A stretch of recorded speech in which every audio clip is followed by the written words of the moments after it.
কালকে থেকে বিশেষ করে যে ভিডিওটি প্রকাশ করার পরে অনেক এই ঘটনার পর তিনি দুঃখ প্রকাশ করেছেন যে বিষয়টি ঠিক হয়নি। এই বিষয়গুলো আসলে কিভাবে লিক হয় ভিডিওর ব্যাপারগুলো? বডি ক্যামেরা ছিল। তার আগে আমি বলতেছি রাজ্জাক দু একটা প্রশ্ন উত্তর দিই। ভোটার ট্রান্সফার এটা হচ্ছে একটা পার্টি যখন মনে করে যে আমি 300 সিটের ভিতরে এতগুলো সিটে জিতবই না, ওই ভোট দিয়ে কী করবো, ওই ভোট ট্রান্সফার আপনি ইলেকশনে আগে করছেন যে 1.5-2 বছর আগে করলেন। ভোটার ট্রান্সফার তো অত সহজ না। আমি ইচ্ছা করলেই তো আমি বরিশালে যা ভোটার হতে পারবো না। ইচ্ছা করলে ওখানে আমি থাকি, আমার তো যৌক্তিক প্রমাণ লাগবে। সেখানে ইলেকশন কমিশনের অনেক ঘুষ দিয়ে ভোটার ট্রান্সফার করে ফেলছে। এবং আমি বলছি 7 লাখের মতো ভোটার এই ভোটার ট্রান্সফার করছে। ওখানে ধরেন একটা ভোটে 5,000 ছোট আছে, অবৈধ না, ঠিক আছে মানলাম, কিন্তু অবৈধ না। কিন্তু ভোট এটা এক ধরনের কারচুপি, ভোটার কারচুপি। আপনি যেখানে 5,000 ভোট আছে ওখানে 5,000 ভোট নিয়ে আসলেন, ওই সিট তো ফেলই করবে, এই সিটে জিতবে, এই ভোটার কারচুপি।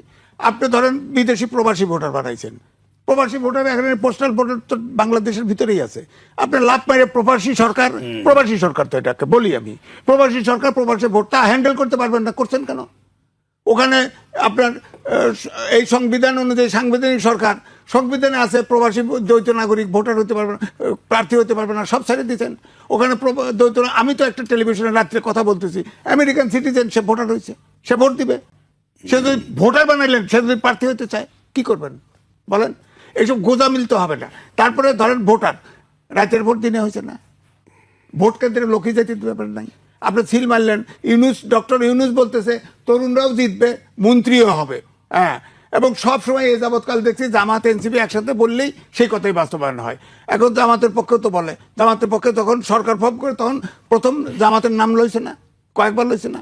এখন তো বোঝা যাচ্ছে এটা তো ইউনুসের সরকার, ইউনুস পক্ষপাত করতেছে, হানা ভোটে হার পক্ষে ক্যাম্পিং করতেছে। তো তাকে এনসিপিতে জয়েন করুক, নাহলে জামাতে জয়েন করে ক্যাম্পিং করুক, সমস্যা নাই। তো ইউনুস তো নিজেই কারচুপি করবে বলে মনে হচ্ছে, নিজেই কারচুপি করবে। সুতরাং এই সন্দেহ তো আমার ভিতরে আসতে পারে, রাজ্জাকের সন্দেহ না আসে। উনি অ্যাডভোকেট মানুষ, ওনার তো যত ঝামেলা বাঁচবে ওনার তো ক্লায়েন্ট পাওয়া যাবে তত। আমি তো ঝামেলা চাই দেশে, আমি তো ঝামেলা দেশে, সুতরাং সন্দেহ। এখন বলেন ওইখানে একবার এনসিপির এক নেতা, নাম বলবো না, বলছে প্রয়োজনে আমরা সেনানিবাস উদয় দেব। তখন আমি যে কথা বলছিলাম সেইটা আমি বলতেছি, সেনাবাহিনী কিন্তু চুমু খাওয়ার জন্য ট্রেনিং দেওয়া হয় না, সেনাবাহিনীকে মানুষ ফাইনালি হত্যা করার ট্রেনিং দেওয়া হয়। ওই বেটায় ডাক্তার শিক্ষিত হয়েছে, তার বডি ক্যামেরা রয়েছে, ওই যে এমপি তার বডি ক্যামেরায় সব রেকর্ড হচ্ছে। ওই বেচারা তাকে ছাড়া কোনো কথা বলে নাই। তাকে বলা হয়েছে তার নিরাপত্তা দেওয়া হবে, খালি আর্মসটা নিয়ে ভিতরে না ঢুকলে, ওটা তাদের বারণ আছে। আপনার সব জায়গায় এটা তো বোঝা যাচ্ছে যে আমাদের ক্ষমতায় গেলে তো ক্যান্টনমেন্ট তো উড়াই দিবে। সুতরাং তাকে গ্রেপ্তার করে নাই, এইটা আমার অভিযোগ সেনানিবাস সম্পর্কে। তাকে ঢুকতে দেয় না এটা না, সে যা ভাষায় বিয়ে করছে। আমি তারেক রহমানের প্রতিদ্বন্দ্বী, আরে বাপের বেটা, তারেক রহমানের ওই পাস করবি তুই বেটা, ওইটা দেখায়। আর তার বলছে তো আপনি অস্ত্র রেখে যান, অস্ত্র রাখার একটা এমপি বারবার তাকে ছাড় বলে কত বিনয়ের সাথে করতেছে, সে যাবেই। হ্যাঁ, শেষ পর্যন্ত তার সিনিয়র অফিসারকে লাগাই দিয়েছে, তার সাথে আবার টেলিফোনে কথা বলছে। আইন তো ভাঙতে পারবে না কেউ, কারণ এটা সেনাবাহিনীর বোর্ডের সিদ্ধান্ত।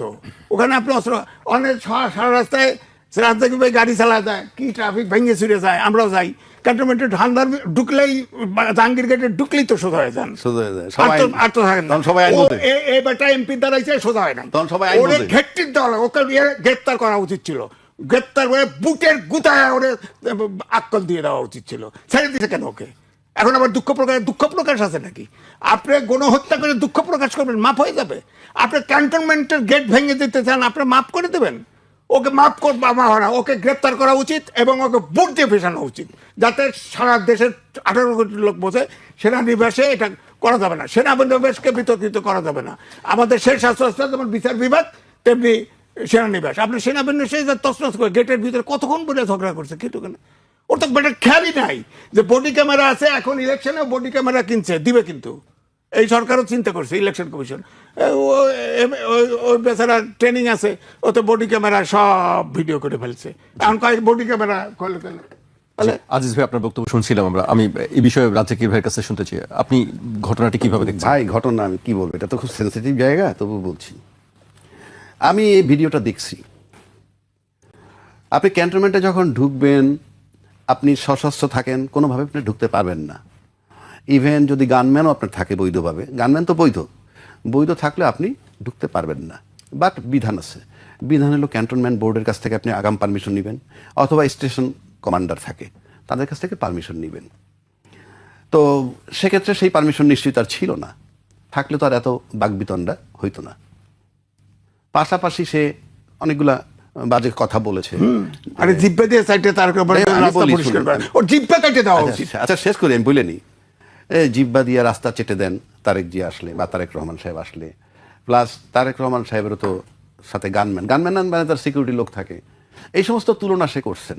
জি, মানে এখানে তুলনাটাকে আমি সে বলছে হয়তো সে একটা বার্তা দিতে চায় যে নিয়ম সবার জন্য সমান থাকতে হবে। বাট আপনার তো সিম্পল গানম্যান, আর তার তো আর্মি সিকিউরিটি দিচ্ছে, তারটা আর ওনারটা তো এক নয়।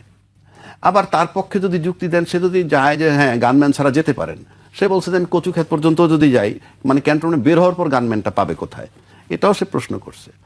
কিন্তু তার আচরণটা ঔদ্ধত্যপূর্ণ ছিল, মানে আরো সুন্দর হইতে পারতো, আরো সফট হইতে পারতো। আর ক্যান্টনমেন্টের নিয়ম কিন্তু জেনারেল সাহেবরাও মানে আপনার জেনারেলও যদি যায়, তাকেও যদি জিজ্ঞাসাবাদ করে, তার প্রপার আনসার দেয় তারা প্রপারলি এবং খুব সফট ম্যানারে। এগুলা সে নিঃসন্দেহে আমি বলি যে ভালো কাজ করেনি। তো আমি আজিজ ভাইয়ের মতো বলতে পারি না, বাট আমি এটা সমর্থন করার কোনো কারণ নাই। কিন্তু পাশাপাশি আমার কতগুলা কোয়ারি আছে এখানে। যেমন এটা নিয়ে কথা উঠছে স্বাধীনতা, সার্বভৌমত্বের প্রতীক ক্যান্টনমেন্ট, নিরাপত্তার ব্যাপার আছে ক্যান্টনমেন্টের ভিতরে। Whole cantonment is full of arms থাকে, কিন্তু ওখানে মেনলি মিলিটারি। তারাও নিরাপত্তার চিন্তা করতেছে, যৌক্তিক। এবং আপনি গানম্যান নিয়ে যেতে পারবেন না প্রায়র পারমিশন ছাড়া, যৌক্তিক। কিন্তু প্রশ্ন হচ্ছে, আপনি যখনই নিরাপত্তার প্রশ্ন আনবেন, সেই নিরাপত্তা কি শুধুই সেনাবাহিনীর জন্যে, মানে শুধু সেনানিবাসের সেনাবাহিনী দিয়ে সেনাবাহিনীর নিরাপত্তাই আমরা দিব না। দেশের সার্বভৌমত্ব দুইটা ধরন আছে, একটা এক্সটার্নাল, একটা ইন্টারনাল। এক্সটার্নাল কোনটা? আমার যে সীমানা, এই সীমানা ক্রস করে যদি, বা সীমানায় যদি হামলা করে সীমানা ক্রস করে কেউ ঢুকতে চায়, এটা সার্বভৌমত্ব ভঙ্গ হবে, রক্ষা করবে সেনাবাহিনী। আবার এই যে সেনাবাহিনী এখানে বসা, ক্যান্টনমেন্ট তো আপনার নিরাপদ জায়গা, ক্যান্টনমেন্টের নিরাপত্তার জন্যই তো করছেন। কিন্তু আমি যখন বিডিআর কিলিংটা দেখলাম, সেটা তো রাস্তায় হয় নাই, সেটা পিলখানার ভিতর হয়েছে, এটা ক্যান্টনমেন্ট। কোথায় ছিলেন আপনারা? সেখানে অস্ত্র নিয়ে কারা ঢুকলো?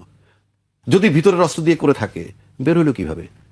নিরাপত্তার প্রশ্ন বলছেন আপনি, তো নিরাপত্তার প্রশ্ন বলছেন। নিরাপত্তার প্রশ্ন, 57টা অফিসার মারা গেল ক্যান্টনমেন্টের ভিতরে। আপনি যদি আপনার নিজের নিরাপত্তা দিতে না পারেন, আপনি রাষ্ট্রের নিরাপত্তা কি দিবেন? It's a question mark. 2 নম্বর, অনেক সেনা অফিসারের প্রবেশ নিষেধ ক্যান্টনমেন্টের ভিতরে।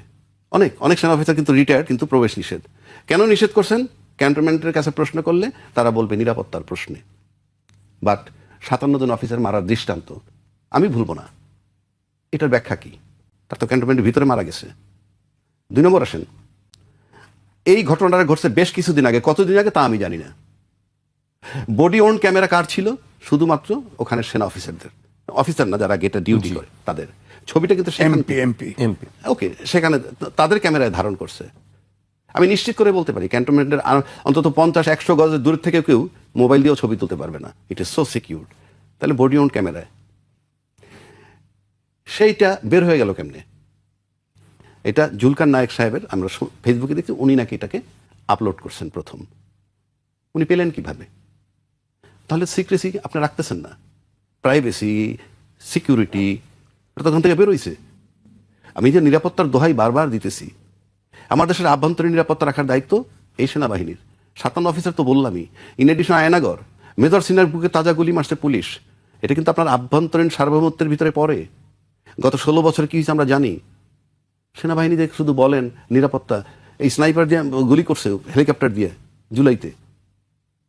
তো আপনি তো আমার দেশের মানুষ মারার জন্য না, সেনাবাহিনী একমাত্র বহিঃশত্রু দ্বারা আক্রমণ হইলে, আবার যদি রাষ্ট্রের এমন কোনো রাষ্ট্রদ্রোহী হয় যাকে কোনোভাবে নিয়ন্ত্রণ করা যাচ্ছে না, সেক্ষেত্রে তারা মারতে পারে।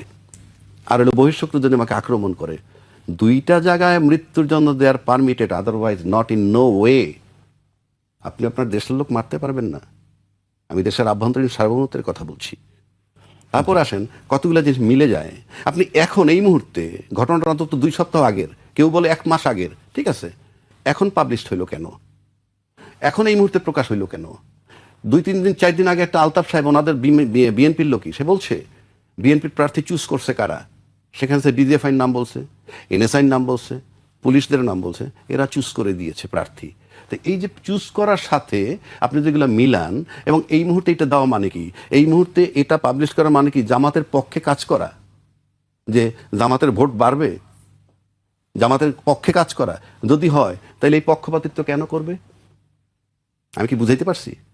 আমি আবারও বলছি, এটা কি জামাতের পক্ষে করা যে জামাতের ভোট বাড়বে, নাকি জামাতের মাধ্যমে সিক্রেসি, মানে জামাতের ঘটনাকে কেন্দ্র করে আমার সিক্রেসি প্রাইভেসি যে বাইর হয়ে গেল, সব কিছু মিলে যদি জামাতকে দায়ী করে, জামাত কি ভোট বেশি পাবে? যদি ভোট বেশি পায় সেজন্য করে থাকলেও তো জামাতকে ফেভার করছেন আপনি। কি রাইট আছে তাইলে তার? আর বডি অন ক্যামেরায় তাহলে তো অনেক কিছুই থাকতে পারে, শুধু কি এইটুক?